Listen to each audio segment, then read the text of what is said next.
Hey everyone, this is Ricky with Spoiler Force Podcast, courtesy of Popluck Podcast.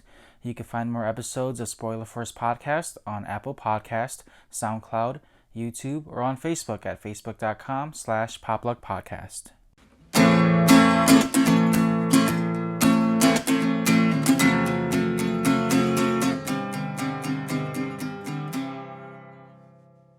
Alright, so we are live with Spoiler Force Podcast. My name is Ricky.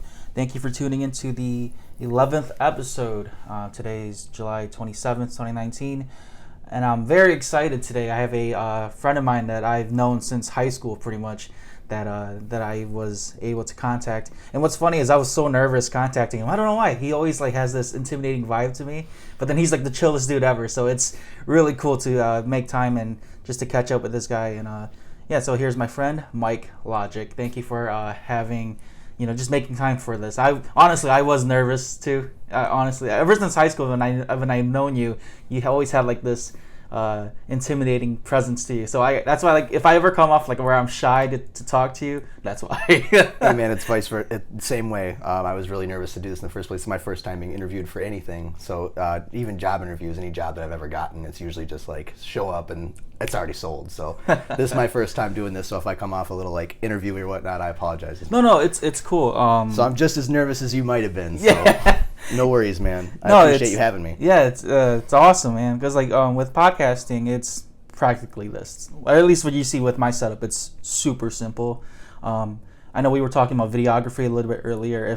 If I was to ever have bigger funds for this, then I would incorporate that. Absolutely. But with this, as of right now, it's very easy. It's mobile for me. Like I was messaging you earlier this week, is I would feel more comfortable going to my guest house or wherever they live at, because it's in your environment, so pretty much you're in control. I don't want to make it feel where you come to my house and it's oh shit, what do I say or do? And, no, I was absolutely. Yeah. I didn't even know what to expect. I wanted to clean the house up. I didn't want to be trashed for you when you came over, and I was still kind of late on that. And then part of me was do I need to watch Joe Rogan interviews to get this down or whatever? That's crazy, man. You ever tried DMT? I wasn't sure how to do the format on this. So no, I appreciate you coming to me, man. I would have gladly came to you. I've never tried DMT. Real quick, no, I have not tried DMT. It's funny though. If you listen to Mike Tyson's podcast, he's big on that. He's all about the toad. That's what he calls it. I've tried it once. Really? I tried it with a buddy of mine. I won't say his name, but he's a really good close friend of mine. And the way it came about was we were hanging out one night, and he was like, "Come on, man, I got some. Let's try it out." And I was like, "All right, dude." And as a rule, man, I'm really prone to open to psychedelics. That's the one thing I wanted to try. I feel if the Indians have tried it, or if other cultures have tried psychedelics, and they're "Hey, there's something to this. Give it a shot." It was pretty crazy, man. That's all I got to say. It is really crazy. It does show all that shit. When people tell you they see cartoon shapes and all that, it's wild. So. And I always see your famous Facebook dog Phoebe. First time seeing her, right, in person. Well, I'm glad she was nice, dude. Yeah, she's usually pretty loud, so after she barks her way through it, she's really nice. But nice. Sorry, man, a little nervous. It's okay, man. Yeah, man, she's cool. You'll get used to it. I don't mind you being nervous, man, because again, this is your first podcast ever. And do you listen to anything else too, any other podcast? Started to here and there. I got a band that I like, Queens of the Stone Age. So I know he does a podcast, or he's got a show called The Alligator Hour that I'm starting to listen to. But mainly that's to pick up music from. But I do like what they talk about. So all right, that's awesome. I'll probably check them out too. Speaking of music too, I see your setup here, and how, I guess, was this more recent that you started to become a DJ?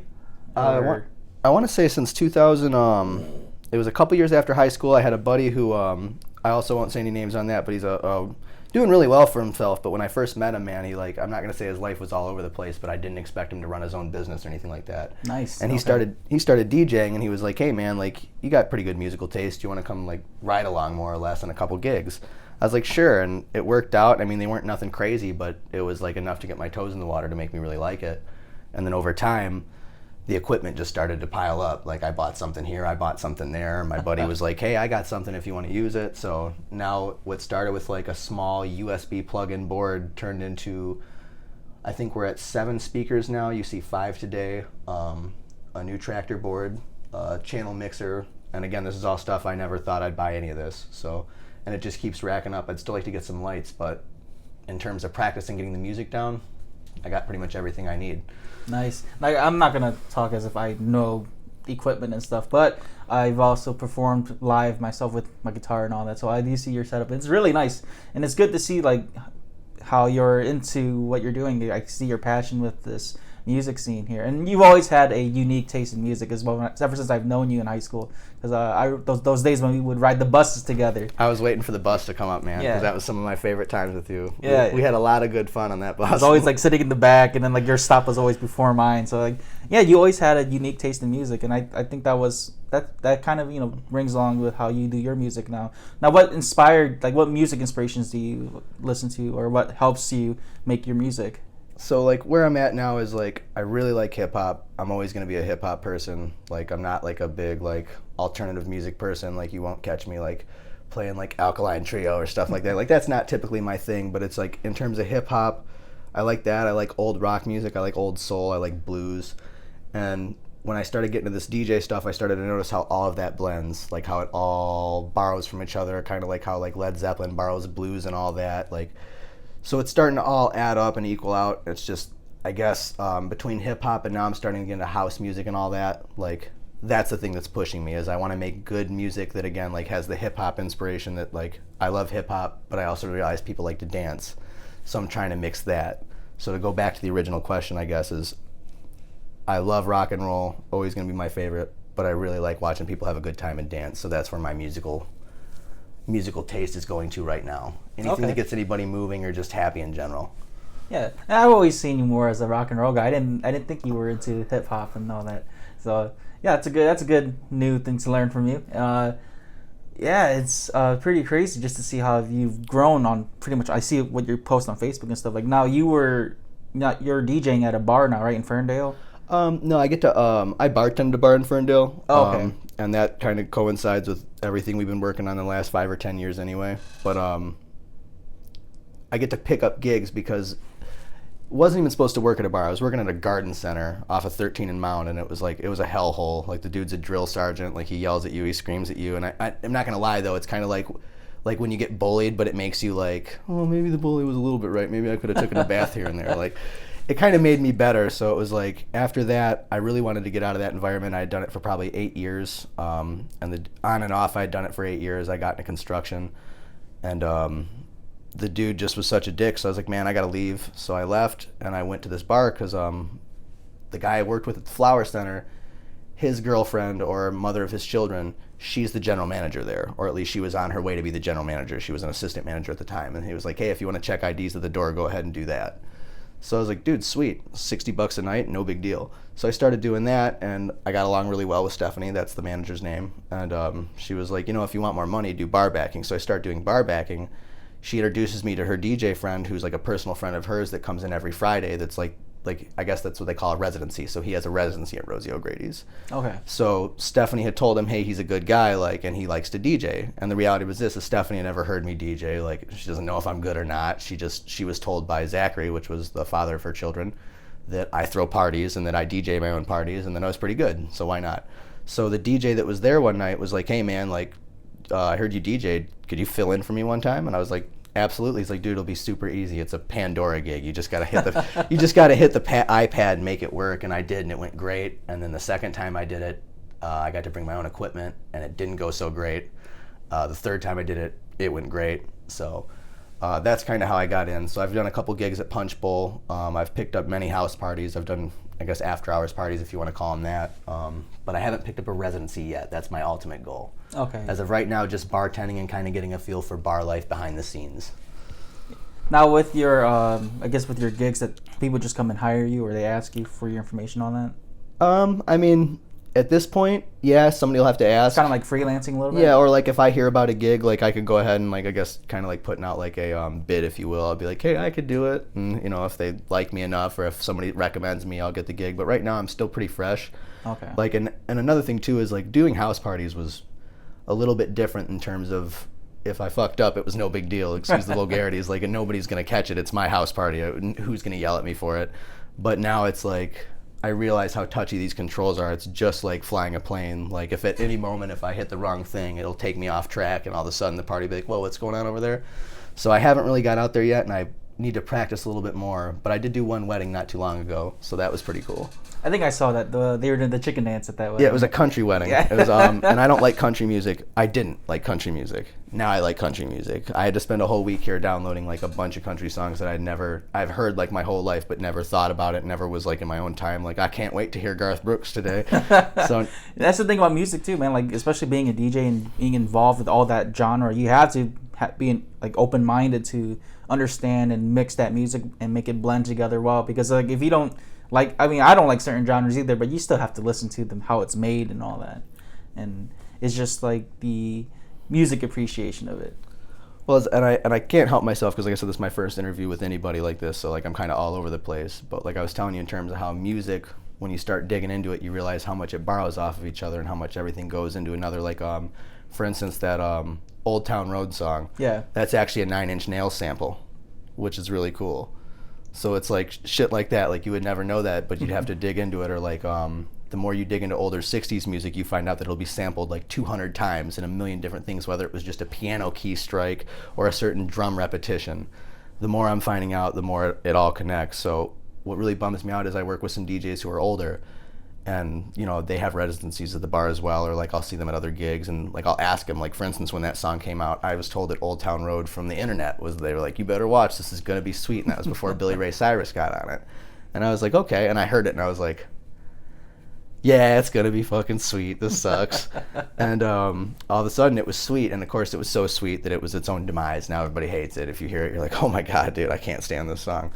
But when I asked the one DJ about it, I was like, what do you think about it? He was just, yeah, whatever, that song's fucking terrible, I'll never play that, I hate that fucking song. And like he says that about a lot of music, and again, he's so off-put to certain music that again, like you have to appreciate it for the moment. And I think my buddy Seth taught me that, was that certain songs, whether like, backtrack even further, you ever hang out with somebody and their iPod's on and a song comes on and they're like, oh, I hate that song. No, they don't hate that song. Like, they love Nickelback. Like that's one of their favorites. There's no reason to deny it. So yeah, like that for me, that's how it is to like I have like some K-pop songs on my phone, and so like when I'm with my boys, I'm like picking the track and it goes off. I'm like, oh my god, no. So embarrassing. No, I hate this. This is not my thing. Like, why are you listening to BTS for? I'm like, I don't know. It just got there. But to break it out, though, you like singing. So, yeah. like, with K-pop, like, there's actual musical elements in that actually, you appreciate the singing on top of that. Like, and again, for lack of terms, because I'm learning this as I go, in terms of you like harmony and all that shit, or you like the ability of the musical talent of that. Yeah, you appreciate good singing. With singing, too, it's like, I don't want to say it's watered down, but, like, Ed Sheeran's a big example of this. Like, he's so good at remixing samples of other songs to make it his. Like he did a cover a few years ago. It's like what's it, that song? I forgot who it's by. Like These Hoes Ain't Loyal, and he mixed it up with one of his songs. And it like, with your music background too, like with the whole mixing of music, it blends in perfectly, and he just mixed it all well. So that's why I love hearing. He's a beast. Ryan, my buddy Ryan's really hard behind him. He was just like, man, did you hear that new album? I guess he did a whole album with a bunch of features, and that was great. I heard the Eminem track off. Oh, I love that track. And again, solid, because and this is again funny, like what I'm learning constantly through life is you have to be again open. Like there's been so many times in my life where I've been like, I'm not doing that, that's stupid, or like I hate that's stupid, I hate it. And then all of a sudden I listen to it and I'm like, it's a good example, Tame Impala. Somebody kept asking for Tame Impala, and I was like, Tame Impala fucking sucks, shut up.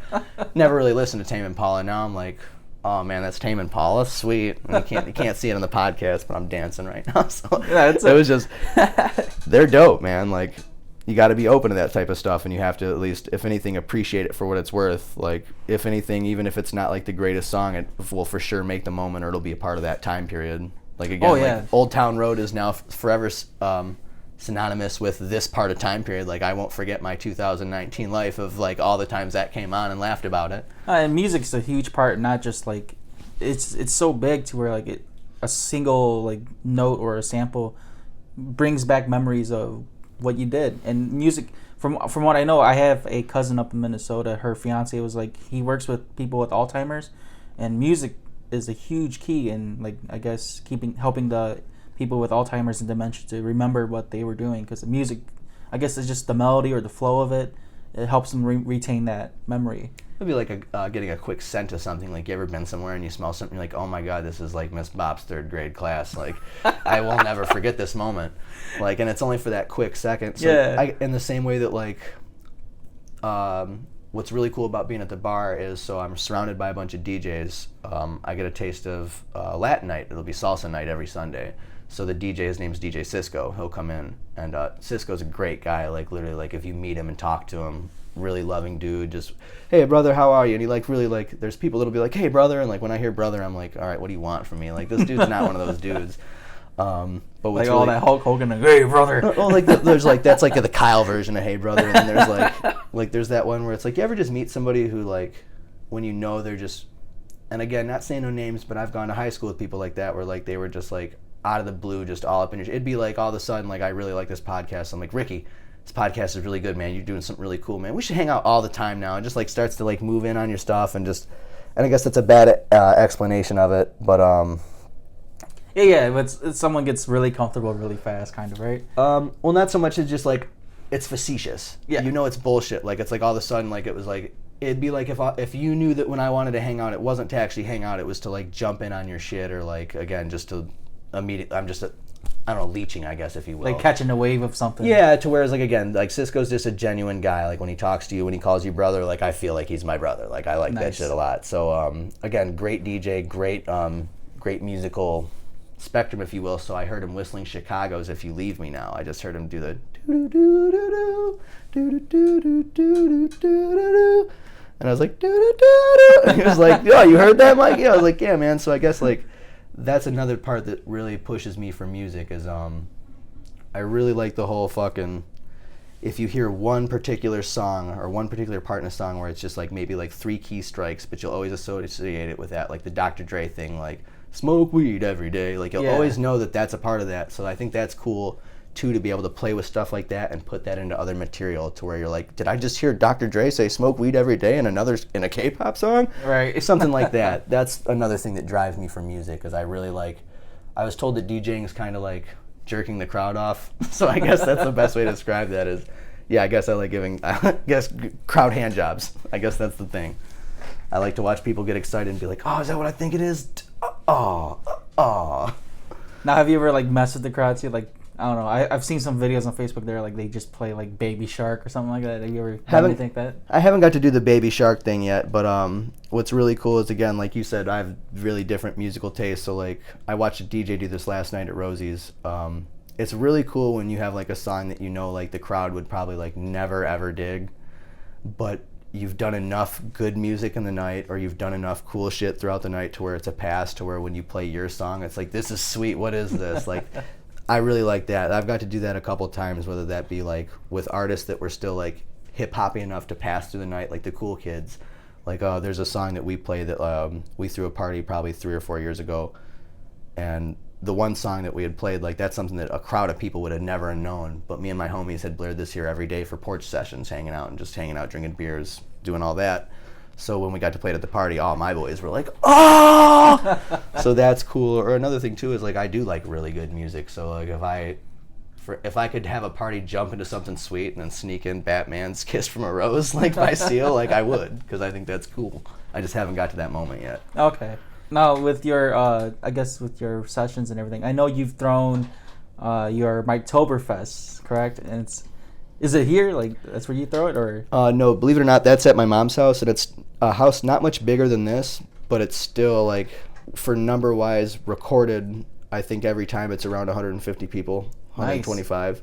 And that's still a lot of people in a backyard in Centerline, Michigan. So I'm pretty proud of it. Like we haven't done it in a while, just because the older we get, the harder it is to like want to stay up that late. Because a big thing about those Oktoberfests was we didn't throw them unless we stayed up until 7. So we made the whole night happen, and literally it'd be packed the entire time. So it's harder to do that with people. All the girls that I used to invite out, everybody has kids now. All my like close friends that like used to help me as staff wise, they all have kids. So I'm like, I understand. We also can't get caught throwing a stupid house party for a bunch of people. Like, well, I'd love to take you out on your field trip, son, but I have probation for that party for my buddy Mike. So now have you incorporated that with your music too, like just practicing and all that? Pretty much, man. That's another thing that like, I guess I'm guilty of anything that I ever want to get into. I won't do it unless, just like how you said, like if I'm going to do the interview, I want to do it at my guest house so they feel most comfortable. I'd have to say that that's the same type of thing with my music or with anything I've ever tried. Like same thing with jobs, I guess. If I wasn't sure I was great at it, I'd like kind of falter if I couldn't ease into it myself to where, again, who's going to yell at me? So like with the house partying stuff, I used to just make playlists on the iPod, and I made this elaborate system to where it would sit on an iHome that I could use a remote controller with, but it would still plug into house speakers that were all over the place. And it was just, I picked such good songs that I didn't have to touch the iPod majority of the time. And if I did press next, I only had to press next once or twice. And that's how good I used to be at it. Now there's so much music and there's so much taste and there's so much, again, you meet so much more people throughout your life. There's so much things to like want to cover and like have for people. The one DJ that I work with, he did a job at Punch Bowl Social, and everybody was from San Francisco, and he thought he was prepared, and they were like, where's all the African pan music? And he was like, never in my life would have thought I needed that. So at least with anything, yeah, and then as I threw more parties, I bought more equipment, and then I had a smaller board before the one that you see today. Not as fancy, but it was still really great system. And that was my first thing, is that when I started bringing that to parties, it was the first time to where like I was behind a deck at my own party, but that was also like to where if I'm behind the deck, I do not have time to like socialize or actually run the party. And that was another thing with the parties, is like I used to run everything. So not only am I like, I got my bar guys going, we're serving a bar, I'm also greeting guests at the front door, I'm checking security, I'm making the rounds, I'm taking shots with people to just socialize. So it was kind of hard to split up, but that's pretty much how it started. Was I'd learn how to jump the deck, come back, mix really quick, run out, do that. And then the more parties that we had, the more I got to do with music. It's just, it's not really like a full thing to where I've ever got to actually sit here and be like, all I'm gonna do is music tonight, and we're gonna make this super sweet, and it's gonna be like a concert. Because the more I'm doing this, the more I realize like live music is just that, like you're performing. Now, have you gone to any of like those EDCs or anything like that at all? Like to see like those live big DJs at all, like Zed or? I've got to see Bass Nectar. Okay. I've seen Bass Nectar on Belle Isle. That was really cool, but that was years ago. I like stuff like that, but I'm not like... Some of that stuff's really, really busy. I guess that's the best way to describe that. Like, that'd be something where, like, if we were driving, I'd like... You ever listen to Pretty Lights? Yeah. I like Pretty Lights. I think Pretty Lights isn't too hardcore, but, like, Bass Nectar, any of that stuff that's, like, really filthy, like... Like, it's sweet, but it's just not me. But I've got to see them a few times. I have, like, 4 or 5 friends that are really into that scene that have like invited me out to like experience that with them, and that again got to go to Belle Isle and see that. So I like that stuff, but it's a different style of DJing, and I've actually met 2 DJs like that are from the area that like they would DJ Doolies and the Grasshopper and stuff like that. I'd like to be that good, but I don't even know if they're really that good. Like another thing I'm learning too is that a lot of DJs, like, no matter what, when you're watching them do hand stuff, they're just keeping beat to their head. They're not really touching anything. They'll just be over here like... Yeah, and I've noticed that too. I mean, like Paris Hilton is a quote-unquote DJ, right? With quotations. And they caught her on camera, like, recording, and she's, like, bopping to the music, but her hands are not touching the board or nothing. Now, with your experience, or at least with what you know so far, and then what I know with the DJ music, if I see it as a real DJ, they're always on the board, they're always moving, instead of just playing like a playlist. Now, you see any like differences in that too, from playing just a playlist versus like actually working on your music live and keeping that momentum going? Absolutely. Because now, and this is another reason why I want to be good, because don't get me wrong, like, I could get by, like, I could throw a house party and I could have like 50 to 100 people be like, dude, that was sick. None of that was sweet. I did nothing special. I just played track after track after track, press play DJ. I want to be good for the guys that know what they're doing, that did this on vinyl, because what's even crazier is again, like, you also have to understand your spot in time. So, like, I'm 27 years old, it's 2019, I have a controller board, but the DJs before me and the people that used to do this shit for 10 or 20 or 30 or 40 years used to use vinyl players, and they can do this with their ears. They don't need a screen. I use a screen. This is more like a video game to me, in the sense that, like, I can look at how the waveforms add up. I can change that on my own. But there are guys that, again, can literally just sit there in a room, and then they will count to 15 seconds, and in 15 seconds, they'll times whatever they counted by 4, and they figured out the BPM, and they're spot on. I want to be good for that sense, because those are the dudes that will literally, like, again, without looking at a screen, will pull two 45s or two giant vinyls out and go back to back shooting between channels, and like you can tell the difference, and that's what I think makes a crowd. Like another thing I'm learning, I don't know if you remember him from high school, Devin Bishop. Yeah, I've seen his stuff too. And shout out to Devin Bishop and Eric McCoy, because they're grinding out there, man. Oh no, absolutely. Completely believe in everything they're doing just by the effort and the ethic that they put into it. And that's again, like we were talking earlier, like not trying to jump on anybody's wave. Like I try not to hit them up too often to be like, hey, I see you guys are doing shit, let me hop on that. But it's a pleasure to work with anybody that they're involved with, because again, just being around Devin, he's so musically inclined. And he was messing with your stuff too, right? I saw a video of that. Yep, he'll pop over. He brought over a vinyl player. That was the first time I ever got to scratch on vinyl. So that was really cool. But what he had taught me is, again, about the momentum of music, because he's familiar with music theory. And I don't know if, like, again, music theory is a huge subject. Like, to even say, like, I understand it remotely is, like, I feel insulting to anybody who's actually sat down and, like, tried to learn this at college or, like, read a book. I feel the same way, because I went to one of those classical guitar concerts. Sung Ha Jung, he's that Korean kid that's really good with the guitar. And I was in line How old is waiting. He's like, he's like in his early 20s. He's a young kid. He's like one of those first YouTubers that made it big. He was like 8 years old when he blew up. But like, yeah, I was in Ann Arbor, and I was at a concert in line waiting to meet him. And like these Asian kids behind me, they're all from U of M. They're all in music theory and all that. They're like, oh, we see your guitar. Like, do you play? I'm like, I play like how? Like what style? like how? Because are you cool? Are you talking how, like man? are you talking like finger style? Because if that's the case, then I can't do that, and I don't. I'm like just mainstream guitar, where Family Guy, where they're like the douchebag with the guitar. That's what I am. I just know four simple chords, and I just sing. No, but it's simple with that, and I feel the same way. Then, and if that's the case, then I'm a douchebag with a DJ board, because all I did was realize, again, like, I get it. It's just watching. When you spend time with people who can really do it, you start to realize, like, oh shit, I never even thought about that. Exactly. Like, and it was cool because, for instance, like hanging out with Devin, one of my favorite parts is like, and another thing, when I do music, if I get a chance to like do anything with him, I like try to make sure that like I don't waste his time. Like, same thing where if you were to come over and be like, let's do a podcast, and we sat here and didn't talk about shit, and it was like the 2 or 3 times that we hung out last time where we just really didn't do anything and putzed off. To me, I'm wasting your time. Phoebe, please relax.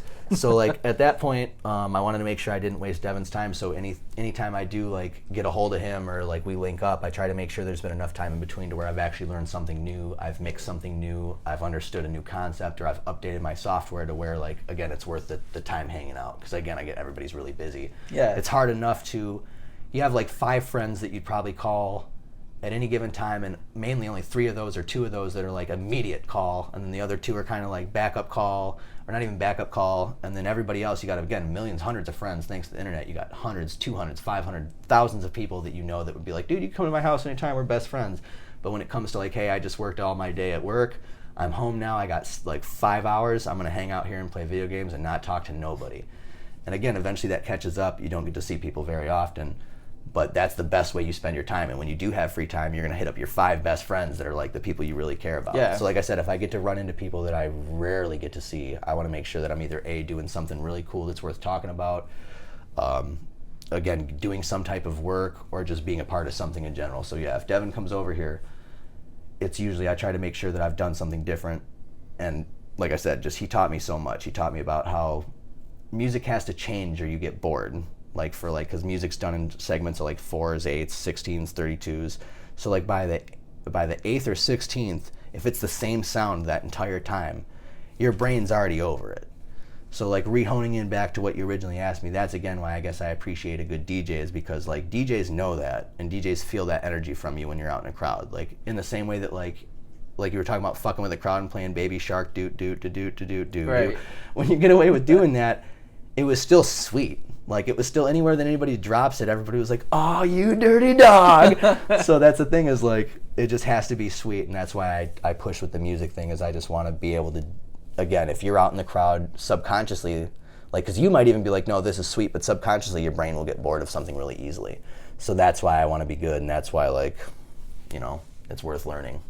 Now, do you mess with like I know there's like some people who remix music on YouTube too. Like they do like 2 different tracks and just like kind of remix them together. Do you mess with that too? Like with vocals and all that too? Absolutely. Like what's really cool is when I first started, The only concept that I understood of that was that you had to have an a cappella and an instrumental of two different things to mix them. Now, as I've practiced more, because I watch other DJs do it constantly, I'm learning another great part about being a good DJ is, like I said, you're constantly at the controls of a plane or a train, like whatever you want to consider it. I like to consider it a plane because I could instantly hit barrel roll and we could crash and it sucks. In terms of that, I guess keeping up with the speed and all that, the levels are super important. I never understood that too. Like that was something that, like, when I used to just do this shit in the beginning, when you're just working off an iPod, it doesn't matter. Everything was just cool with the flow of music. Each song was good. But when you start mixing stuff, when you want to put something like 4 bars or 8 bars of a musical intro from another song and turn that into your background for a new song, you have to make sure that everything's leveled out just right. And again, people that are good at this, you could be dead nuts to close into where, like, me being an amateur, I'm like, this is so sweet. Like, this, everybody's gonna love this shit. I gotta get on Facebook Live right now. Somebody who does music would be like, man, your high is like still really loud. Like, that kind of sucks. Or turn your gain down. Or like, oh yeah, and change this, change that. And it's, I guess, another cool thing back to Devin is that he's doing production. So when you watch him, when I got in that, again, that's just my experience with. I've had many friends do rap music and they've like paid for studio time. But that dude's never like talked to me in terms of where I was like, oh, so this is how you do this. Because why would he? That's how he makes a living. So like when Devin does that, not that Devin wants to sell the game out or like, you know, rat on himself for how he does shit, but he's teaching me things that, again, are very similar to how this works. No, I think that's how it should be too. I mean, like, you don't want to give away your secrets as a musician either, or as an artist, but at the same time, like, there's some general, like, I guess, points. Like with podcasting, my buddy Andrew, he's one of the guys that got me into the game for podcasting. I never realized like how important like audio levels were, how important your mics were, like just the simple shit, like equipment and all that. I used to think they were just all the same, and then like he got me. He went to school for like audio producing and like entertainment or something like that, and like he was showing me like all these small little tricks with the camera and all the little like side pieces you buy to hook onto your camera and make videos and all the programs, and it got so complicated. I'm like, I was missing out on all this. Like, what the hell, dude? Like, I didn't realize it got that deep. So like with music, I'm pretty sure like with years of music, how deep you go into that rabbit hole. Rabbit hole is the best way to put it, because it's again, even if I end up not doing another gig for the rest of my days, like I still have all this the shit that's all here. I still have it, and I'm still going to be playing with it at all times. And it's just it's a passion. And yeah. You realize it's a passion when you start again buying things that you never thought, like, oh man, I just spent like $500 on this. Like I never thought I'd buy something for $500 at a sitting. Like. And all it's going to do is be good for that one thing. Whether that be, again, some people like guns, which, you know, I like guns too, but some people like music, motocross, boats. Trust me, if I could afford all of it, I would. But there's just so little time and so little money, so. And you got to like really narrow down, like, what do I really want to do? No, and that's okay, so good story about that is I had my TV broken. I was going through some things, and as a rule here, any TV that's ever been in this house has been cursed with getting broken. Me and Josh used to have, that's my roommate, we used to get really, really fucked up, and we'd come home and just, you know, keep partying. So, you know, we're dudes, we're like, all right, bitch, fuck you, wrestle right now, motherfuckers. So, you know, excuse the vulgarities. So we're wrestling around, broke one TV. I bring home a replacement TV. I put it on the couch, which is a stupid place for a TV. I'm moving everything out of the way. All of a sudden, you just hear, so I'm like, oh man, that's done. Then I'm dating this girl. We were getting in an argument. She's like, you know, I said something mean, so she threw her earring behind her. It was one of them thick gauges. Throws it behind her back, bounces off the wall, hits the TV, breaks the digitizer. So the TV was done, and it was like really expensive TV. It was the first thing that I'd ever like got a lease on, like one of those like leasing centers. Oh, dude, I was really butthurt. It was a really nice TV. I bought it for Far Cry because at heart, I'm like a video game nerd. I'd like to just sit in the house and do jack shit all day, not call anybody, look at cool graphics, and just chill. Visual murder. So that's sweet. But again, when the TV broke, I was like, oh man, like I can't play video games on a broken TV. And this is like, I've broken every TV that I had backed up for this. There's no other TVs to have. So then I started buying more DJ shit. And then up until probably about a month ago, or like half a month ago, I just bought a new TV. And I will say that all the sweet stuff that I had like maintained in like quick memory knowledge, I guess the RAM of your brain where it's instant access, all deleted now. Now I'm trash again. Like I'm not. I was doing really good. Like, or at least I don't know. I come home drunk from the bar, so maybe I'm not that sweet. Maybe I just sound like shit anyway. But I thought I was doing really good. But you definitely have to pick one thing, because if you spread yourself thin, you're never going to be good at any particular thing. And that's kind of like not saying I'm suffering right now, but I've always been kind of in the middle of everything, and because I've been in the middle about everything, I'm running out of time to where I gotta like pick something now soon. Oh no, that's how I am. I completely understand. Like with me, it's between podcasting and then singing and then reading my comic books and all that shit and trying to and watch films and like making time to do all that stuff. And so like I completely understand because like this year my New Year's resolution was to do a song cover every month. It's already at the end of, it's the end of this month already. I'm like, shit, I have not practiced at all. How many have you done so far? I've done 8. I think I've done 8 total because I did 2 covers in February. Okay, so you haven't missed any, but it's just in terms of practice, though. You haven't known what you wanted to do. So now I got to play a bullshit song that I've already covered before just to make up for this month. Because I really want to like take time and learn a song. It doesn't matter what it is. I just want to learn a song instead of playing a song I've already played. But I got to resort to that tomorrow and play a song I've already played. Now, when you do covers and whatnot, because you've asked a lot about me, when you do covers, do you have a specific?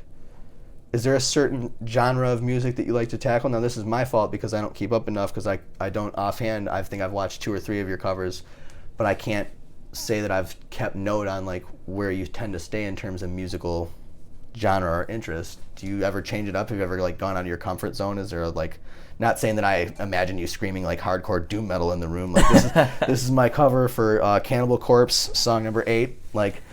No, actually, with my taste in music, it's always been just I think it's more lyrically for me. If there's like certain songs where I know I don't know how to play, then I just avoid it because I'm so busy doing everything else. Like to put time into really practicing my guitar. I've had a guitar since like the end of high school until now, and I don't think I put in the hours I should have been putting in. So I'm mediocre at it. So I only play certain music, and I guess for me it's always lyrically something that I can. I can like feel. So like all the sad mopey shit that I've been playing, I listen to a lot of that. Like Sam Smith's a big one for me. I love his. But he's music. Really good though. That's the thing. Sam Smith's like, great. And Ed Sheeran, like his stuff. Even Bieber, like that kind of. So like, like that kind of music is something that I go, okay, it's simple yet the lyrics are not too bad, so I can play it. I don't want to play like fucking. Gucci gang. I don't want to do that. I don't want to cover that shit. Well, and even then, that's not really singing. And again, that's what you do, though. You like to sing. Yeah. So. I mean, because like there's some songs where it's just fucking stupid. Like it sounds so good, and then you hear something stupid, and it just ruins it for you. So I have to listen to. I guess I'm more of an old head with my music. I still resonate with like the whole love breakup and all that shit. And you got to appreciate internet memes because internet memes are just giant inside jokes that everybody's in on. And I saw it the other day, and they were talking about the Temptations, which again, like going back to musical tastes, big Motown guy, big blues person, big older 60s, 70s music. But it was like, and again, sorry for all the vulgarities. I swore a lot. No, you can swear on my podcast. I don't care. I just really like it was like, man, pussy had to be really good back then for 4 motherfuckers to back up sing one guy talking about that pussy. Like, y'all want to try this so we can all feel the same emotions? It was so good that this guy had 4 other dudes sing about it with him. Like that's how good it was. And speaking of Motown, like I don't know, man. I feel like anyone from Detroit, if you don't fuck with Motown and you're from Detroit or even Michigan. How do you not? Because like I didn't grow up with Motown, but just hearing Motown and knowing that it's from Michigan, you have to love that art. You take things for granted when you're from Michigan. Are you from Michigan? Yeah. So like, you don't realize it like in the same way that like Verner's has just always been around for you, or like like Cars and stuff. You don't realize how much is like Michigan specific, or like how much stuff has to do with like, even though there are outside artists, like for instance Otis Redding was from Georgia. You had Michael Jackson, who comes from Indiana. All of them got hubbed to Detroit because Detroit was like the California of music for Motown. Yeah. Like, and there was stuff going out in California then, and even then, like, you could go out there, but the scene, the real music, like Tammy Terrell was around here. Like, in fact, one of the stories, and I don't know how true it is, but my grandfather was supposedly at the party that David Ruffin smacked the shit out of Tammy Terrell in, and she hit her head on the table and died like a week or 2 later. Thing is, though, is that it's just, this is such a central spot for that. You just don't realize, like, it just connects to everything. Like I said, Motown leads back to everything. So when you watch all these other artists, like, again, doing the DJ stuff, watching how even house music takes its, house and techno music take and borrow from that.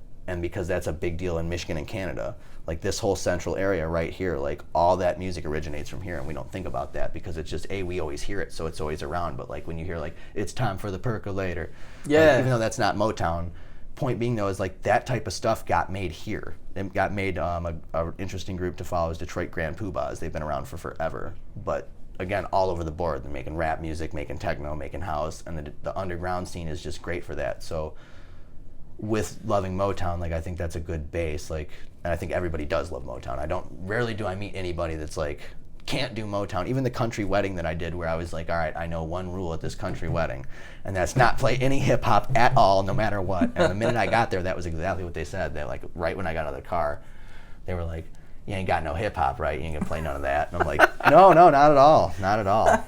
So, what do I picture like Southern, like super Southern, like yo, I got no hip hop, boy. You know, like I picture it. It was cool, man. To break away from that and to fill some time up.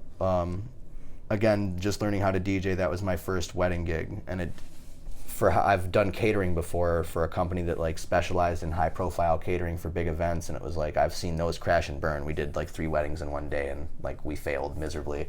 But they didn't hate me; they hated the people that were running it. But I mean, I saw what happens when you fuck a wedding up, so I had a lot of pressure on my head. Like, oh man, this is their wedding. But I was told like, it's an older folks' wedding, so like they're in their 50s or 60s. They're just getting married at some sporting congress out in the middle of the woods. You just got to go out there, just again have plenty of country music.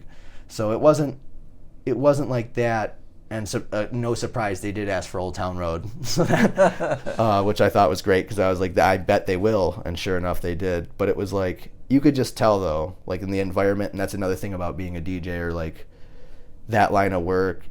And I guess like again, if you were to show up and if you were to play a crowd, you have to just read your crowd. So I knew immediately like what wasn't gonna fly for sure. So they weren't too hick, but they were like definitely would not have appreciated that. In fact, I did great for my allotted time period I was supposed to be there. I stayed an extra hour, and during that last hour I went from being the greatest DJ to just being good because I wasn't prepared for that last hour. Okay. So did they pay you extra for that last hour? You know they did, because okay. I undercharged the job, because that's another thing I was told too, and this is a cool life lesson, is when you want to do something, and especially if you like, for instance, I wanted to bartend, and learning how to bartend, like getting to that point, there wasn't a lot of money getting to that point. And even then, bartending, you find out it's not what you think it is. It's not that cut out. I watched your phone blink. I'm sorry. I got trailed off there for one moment. My bad. No, it's you were on like bartending. How it's different than what you thought it was, like something like that. Yeah, but oh man, I hate that I just lost that that whole train of thought. But no, it had something to do with it's not what you think it is, and something about practicing. I apologize for that. Oh no, it's okay. That's my fault. We got cameras at my house now, so I get the motion sensor. Are those convenient? Yes, and I saw your camera set up too. Yeah. Yep, I got a Nest here as well, so I like to fuck with Phoebe when she's sitting on the couch. I'll be like, "Hey!" She'll like, look around like, "God." Now, I'm pretty sure you saw my post on what happened to me. Like at my house, like we had a package come over last Saturday, and good thing the mail lady, like, she wasn't able to catch him, but she saw who it was, and so right after that incident, I was like, fuck it, I'm buying the camera. So me and my dad, we just hooked up the camera right at the front porch, and so yeah, and I'm thinking about investing in more too. And I saw your setup. That's how I kind of wanted mine. Like, you know, you have multiple angles and stuff like that. It's really cool. It's a pain in the ass if you do it yourself. I'm actually doing my mom's house right now, and I did that whole do you still live with your folks? Yeah. All right, sadly, but yes. No, it's not sadly at all, man. Stay as long as you can. I only moved out of my house because my mom was like, you know, you can't keep bringing girls over. And I was like, I'll show you, Mom. I'm 22 and I pay rent. And come to find out, what I was paying for rent's like a godsend. So, like, now I get it. But that was the whole thing, is like moving out. It was really cool to have the cameras set up here to fucking just be able to watch what's going on. It's not even that I get to like watch back, although that was pretty sweet too. But it's just to be able to sit in your living room, and again, if I looked over, the monitor used to be out here, I could just peek over. I would know you're already here. Like if you were like, hey, I'm coming over, and then I'd be like, all right, sweet, and I'd saw your car pull up, I'd open the door just like I did a minute ago. Now I guess I got spider sense, but I knew it was getting close to that time. But nothing like that's ever happened to you, right? Where someone like stole something for you or something like that? To be fair, not with the cameras active. I've had stuff stolen from my old house at my mom's before, and that was like, oh yeah, now I know I was making my joke about that. So yeah, I'm putting cameras up for my mom, and that's the thing is when you move out of your folks' house, your parents will ask you to do something. You're like, yeah, I'm coming over. I'll totally do it. It takes like 2 or 3 days. So I'm on like 2 or 3 days sun turnaround time right now getting those cameras up because it's a pain in the ass to crawl through an attic and run wire and all that, but it's definitely worth it. Nothing stolen. The most that I have to worry about is just leaving the one in the house on. Everything outside usually just catches goofy stuff. Like we used to go party a lot and hang out at the club and whatnot. My buddy ended up hooking up with a woman who danced at another club, and he would always like get too drunk to like answer her calls. So she'd always come here and drag him out of the house. So we had that on camera a couple times where like they were out front and she punched him in the face and he was like, "You hit like a girl." So we had that. That was cool. Yeah, the camera at my house, it has like that microphone function too. So like I told my parents, like, look, we have that microphone function so that when we catch the perpetrator, we can talk shit to them. My parents, on the other hand, they're like, they see each other through the app. Hey, you forgot something. I'm like, no, that's not what that's meant for. But it's whatever. My folks. You forgot to turn the lights off, Ricky. Like, damn it. Yeah, and that's what my parents are like so focused on too. They're like, so why are you coming home late? I'm like, why are you spying on me for? Spy you for someone else. No, enjoy it, dude. Especially if you get along with your folks, even if it's just like subliminal or like minimal like that. I was just talking to one of the DJs that I work with. He was talking about how he had moved back home. He hadn't even been home for like a day. And he was like, man, I did nothing wrong. I was just in the kitchen just eating my cereal. And my dad walks in and looks at me. He's like, yeah, this ain't working out. I was just like, I haven't even been here a day. Like, so just enjoy it if you guys get along. Because and in the long run, like I got along great with my mom. Like, it's just, you know, once you fly out the nest, it's over. You want to not go back as best as possible. Like, yeah. Now with performing your music, just going back to this whole thing, and have you ever had like any of those weird experiences at all? Like where, you know, I guess because you deal with a lot of drunk people, I assume, at the bar and all that. Have they ever like come up to you and like done anything weird? Besides touching the gear and stuff like that, which is the most annoying part, so far no. But again, I'm relatively new to it. It'll be, again, when you put enough time into it, no matter what, somebody's gonna knock into your shit and drop all of it. Like one day I'm gonna have a table set up and some drunk asshole's gonna do that, or somebody's gonna pull my headphones off my head or something like that. As of right now though, it's been pretty chill, but definitely had plenty of times, and it's funny because just like we were talking about the iPod thing, to where like when your Nickelback comes on or your other song that you didn't want anybody to hear, like, is that My Chemical Romance? Like, no. Like with that, there are just certain things that like humans are always gonna do. Oh man, sorry, dude. No, it's okay. It's okay. Trailed. I want to catch this one though. I don't want to lose this train of thought. So where were you? You're talking about going back to the DJ stuff, having something goofy happen to me while I play. Nothing's happened yet. Oh no, just in the same sense that like humans always do the same stuff. So like everybody gets really drunk and everybody will always want to ask the DJ for a certain song. Humans are always going to just be up in your shit. And with drunks, you just have to expect drunks to be drunks. So far so good. Nothing crazy yet, but I expect it to happen because, you know, alcohol and loud music. It's gonna happen. It's funny because like I saw this Facebook video where the girl was like, she was so wasted, and the DJ was recording her. She's like, I want this, like this, and this for drinks, and he's like, the I'm the DJ. Yeah, the bar's on the other side. I don't even. Which is why I'm asking you the questions. If you had anything like something similar like that happen to you. No, only good story I have for that is like when I'm doing security at the bar, because that's how it all started. Was just doing the security. I used to stand by the back door because I wasn't sweet enough and I was new, so I was low in the totem pole. The cool security guard got to sit up front and meet all the sweet people. I got to have all the people that parked in the back. Well, like, I don't know what it is about it, but when you stand by those bathroom doors, like if there's no paper towel, like that's immediately your problem. So like I have all these girls coming out and just being like, there's no paper towel! Where's the paper towel? And the worst one I had was a girl came up, she's like, hey, there's no paper towel. And I'm like, all right, I'll let him know. And she like looks at my shirt and she's like, man. And I like look at her and I like look at the shirt and I'm like, it doesn't fucking say paper towel. It says security. Like, please don't. So yeah, so far so good with DJing stuff, but even then, it'll happen, no matter what. I just haven't ran into it yet. What about you? Have you ever like Have you now with singing? Do you do karaoke anywhere? Honestly, I hate karaoke's. Like karaoke is like a thing where it's just like if you and your friends are doing. It's cool. Yeah, but like to do like a live karaoke at a bar And take it serious? Yeah, no, that's a big no for me. I don't know. That's a big no from me. Yeah, like there's an artist I follow on YouTube, Tyler Ward. He's one of the first people I really followed in music, and he was like, yeah, karaoke's fun and all, but it doesn't help you with your range of singing because it's already a track. And that's why I'm so like I advocate like playing an instrument in music so much. I mean, like I know with the DJ everything's all digital and everything, but for me, I don't know. At singing wise, I feel like if you don't play an instrument while you're performing, it's playing to a track and all that. It's not so much genuine to me no more. That's how I see it. No, that's fair.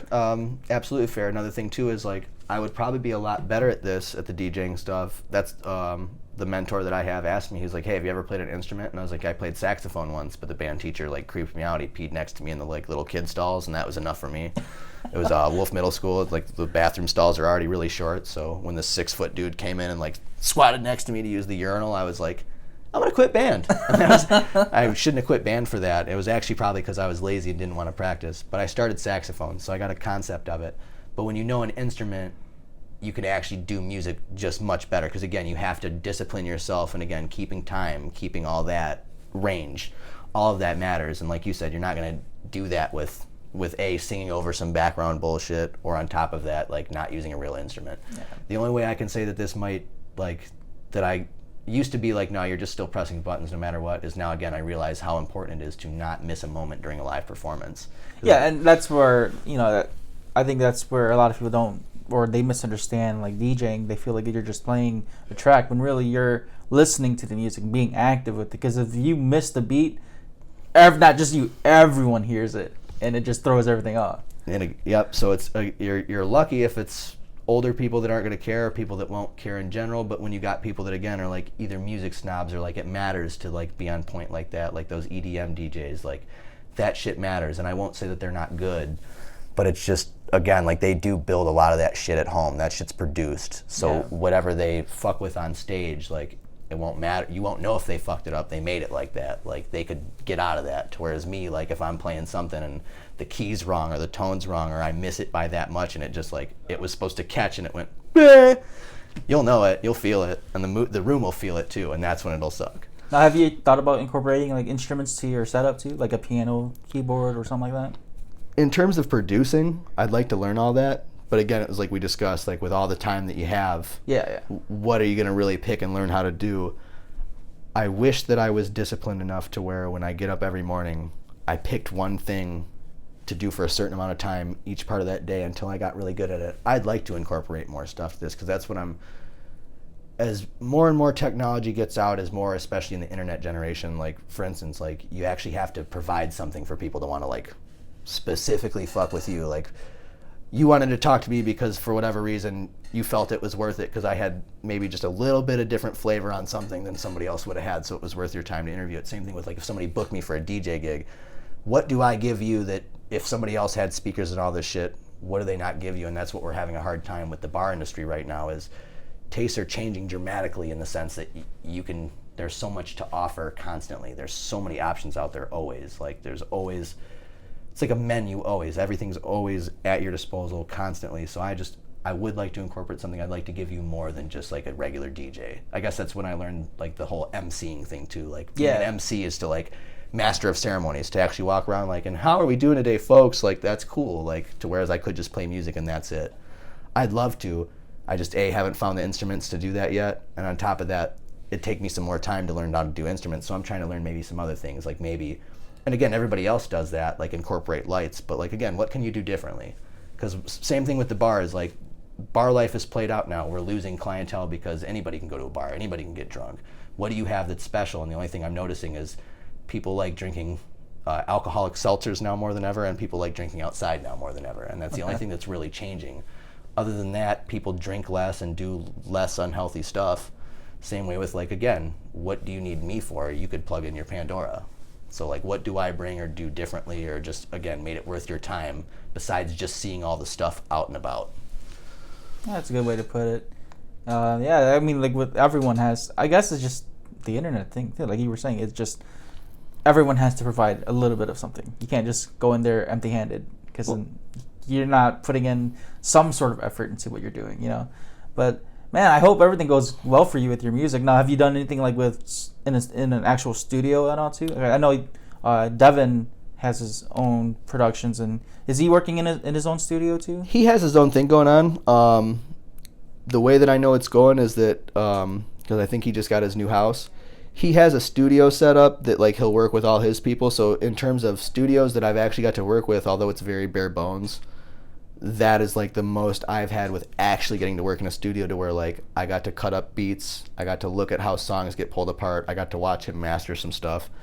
That was the closest. But I've been to, like, there's a dude called Wise Guy that's off of Gratiot, Wise Guy Records. I had buddies that went over there religiously, and I mean, he had the full 48 knob or 1,000 knob mixer that like supposed to be for like if a full band came in there and did that. I got to see that, but in terms of actually like working or work on anything, so far just with Devin. And that's fun in its own right, but it's also it's a different boogie. Yeah. Now, have you made your own music at all? Like, try to like make audio files and all that stuff? No, I'm working on that, but the thing is like I said, when you learn in the same way that people like Bass Nectar, Zed's Dead, or all them, like they make a lot of that stuff at home. Like, because I could, and that's another thing I could do too.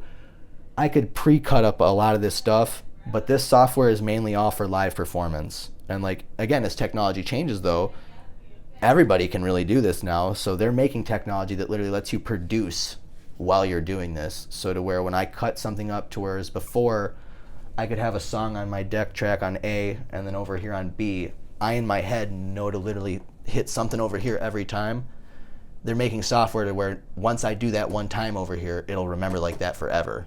And even then, this kind of already does that, but it's not official. It's kind of just like, it's shortcuts for you to do that. Oh, nice. Okay. And you could still leave yourself with, again, opportunity for error. Like if I hear it wrong by a couple seconds, or if I don't hit it when it even lines up visually, that could fail. I'm trying to learn how to do that. I just haven't got that far yet. And I know that when I do, though, it's going to consume all my time. So I guess, like, I keep telling myself I'm going to hit the music trail like 110% when I beat Red Dead Redemption 2. Because that's the only thing that stopped me. And that's a huge game, too, with all the side missions. That's the only thing that's really, like, again, in terms of picking where I'm going to spend all my time. Between video games and music, man, that's really the only two things that I do for myself. And then I have a girlfriend I see on occasion, and then aside from that, I'm just here with the dog, sleeping, suffering from narcolepsy. So, just give me one moment. My microphone is picking up. Was that something from outside? There was a squeak right here. No. It's people talking. I have a roommate. Oh, okay. Yep. That's what it was. It might have caught them now. Yeah, I caught it, and I was just like, I thought I was hearing shit. I'm like, is that God? Right. No, it's okay. Yeah, I just wanted to make sure I was hearing what I was hearing, because. Nope, you're not crazy, not yet. Or if you are, it's still subtle. You still got time, man. You can still fit in. Good girl, you were good for the podcast. Yeah, just gonna wrap this up. It's a little bit under an hour, but it's okay.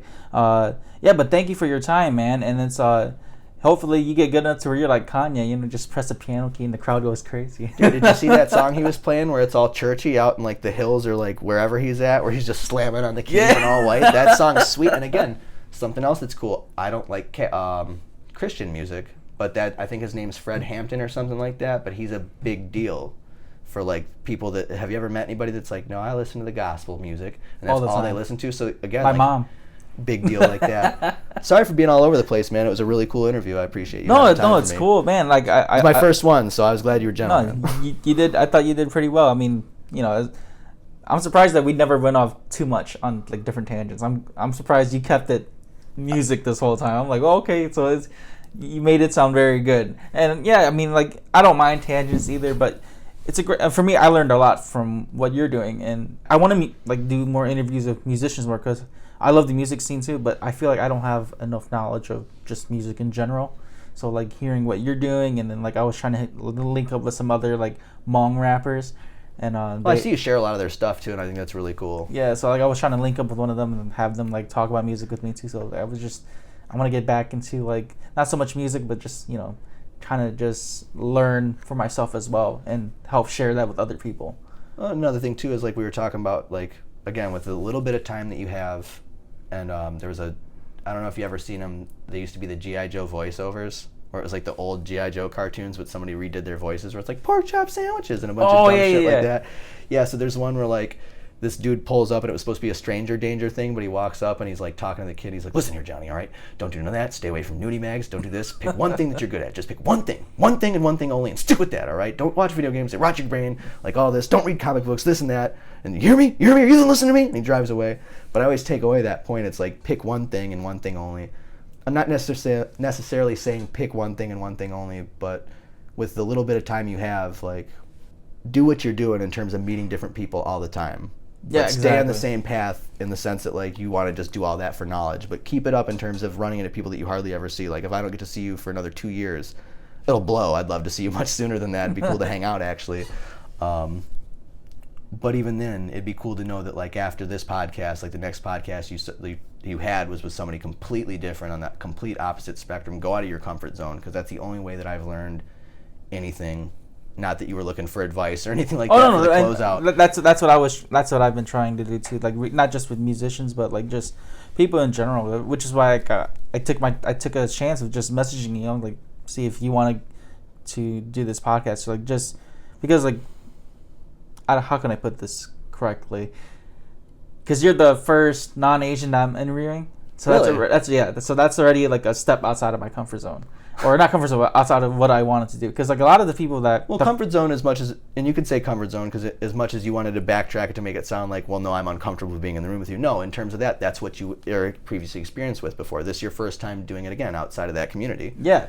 And like, I want to not just do like the Hmong community too. Because like I want to focus on that a little bit too. But like why not have other people from the outside of my community or who I know and bring them in? Because that way... you get to network better that way.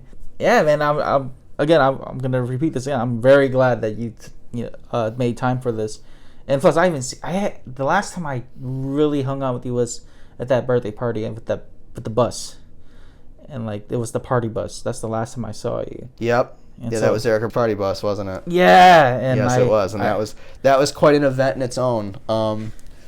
Either way, man, yeah, if you want to do this again sometime or if you end up like having more guests and you ever start doing a panel or something like that, like you said, to do all different groups, you ever heard that dude Nardwar or whatever, when he does his interviews, like again, like I think that's cool because again, like I would never expect it, like half the people that he talks to, I would never imagine them even putting up with him for 2 minutes, let alone the whole time that he actually gets to hang out with them. So just keep doing it, man, and like I said, anytime it comes up, I'm game. It was cool. Oh yeah, for sure. I'll definitely have you on future podcasts, man, because like what you bring to the table is very different too, and I'm pretty sure now that once I upload this and your network and the people listen to this too, it's gonna be great, and hopefully someone else will be interested in like, hey, let me podcast with them too, that kind of thing. So that's what I'm trying to. That's the overall goal that I'm trying to do. Hey man, if as long as one person that can take something away from it hears it, that's cool to me. Exactly. Because that's all I can hope for. Like, cool enough as is. Thanks, man. Yeah. I appreciate it. All right, so guys, this is the end of this episode, and thank you so much for listening. I do want to shout out and tag a sponsor that I could probably still have. I'm not confirmed yet, but check out Indochina Gardens in Boyne City, Michigan. They have the Krabby Patties of Chinese food. It's very different, so definitely check that place out. And again, thank you to Mike Logic for making time and for doing this interview here. And for those of you who are listening, please share this as well. You can listen to this episode on Apple Podcasts, SoundCloud, YouTube, and on Facebook through the Pop Luck Podcast Facebook page. And yeah. Now, did you want to plug anything before wrapping up at all? What, like shout out anybody or like that too? You can like shout out people or like see like or let people know how to contact you as well. All that. Yeah, I guess just find me on Facebook at Mike Logic. That's really the only thing. I'd like to put myself out there more, but I haven't picked something new yet to really attach myself to. So for now, if you're just looking for me, find me on Facebook at Mike Logic, and we can go from there. Okay. All right. So this is the episode. Thank you so much for listening. Again, thank you so much, Mike. Everyone, read your comic books, watch your anime, listen to music, please. Listen to Motown. This is Ricky with Spoiler First Podcast. Thank you. And all juggalos and juggalettes, fuck this shit. Have a great day, everyone.